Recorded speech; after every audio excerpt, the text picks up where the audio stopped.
আসসালামু আলাইকুম। আসিফ আকবর স্বাগতম জানাচ্ছি এফবিএফ বাংলা টিভির আজকের খবরে। কোটা সংস্কার আন্দোলনকে ঘিরে সহিংসতায় নিরীহ মানুষ হত্যার দায় বিএনপি জামায়াতের বলে দাবি করেছেন আওয়ামী লীগের সাধারণ সম্পাদক ওবায়দুল কাদের। পুলিশ ও সাধারণ মানুষ কোনো হত্যায় অংশ নিতে পারেন না বলেও মন্তব্য করেন তিনি। সেতুমন্ত্রী ওবায়দুল কাদের ও জানান, হত্যাকাণ্ডে ব্যবহৃত কিছু অস্ত্র উদ্ধার করা হয়েছে। আজ শুক্রবার রাজধানীর ধানমন্ডিতে আওয়ামী লীগ সভাপতি শেখ হাসিনার রাজনৈতিক কার্যালয়ে আয়োজিত সংবাদ সম্মেলনে এসব কথা বলেন ওবায়দুল কাদের। কোটা সংস্কার আন্দোলনকে ঘিরে উদ্ভূত পরিস্থিতির প্রেক্ষাপটে ৬ দিন নীরব থাকার পর আজ সংবাদ সম্মেলন করলেন তিনি। গত কয়েকদিনের সহিংসতায় কতজন মারা গেছেন, সে সংখ্যা আছে কিনা, এই প্রশ্নের জবাবে ওবায়দুল কাদের বলেন, আমরা মৃত্যুর তালিকা পত্রপত্রিকায় ২০০ মতো বা ২০০-র চেয়ে একটু বেশি।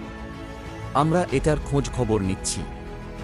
অনেক জায়গায় জাহাঙ্গীরের, গাজীপুরের সাবেক মেয়র সঙ্গে জুয়েল নামের একটি ছেলে সব সময় থাকত, তাকে উত্তরায় মেরে লাশ লটকিয়ে রাখা হয়।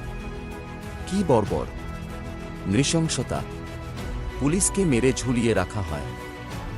ওবায়দুল কাদের বলেন, অনেক নিরীহ মানুষ মারা গেছেন। জানালা দিয়ে বাইরের দৃশ্যপট দেখতে ছিল, বাচ্চা যখন তাকাল সেই বাচ্চা গুলি খেয়ে মারা গেল। তারপরে এ ধরনের ঘটনা আরও অনেক ঘটেছে। রাস্তায় বেরিয়েছে নিষ্পাপ নির্বোধ শিশু, কিছুক্ষণ পর দেখা গেল সে লাশ হয়ে পড়েছিল। এরকম ঘটনা অনেক আছে। এগুলো জামায়াত শিবিরের তাণ্ডব।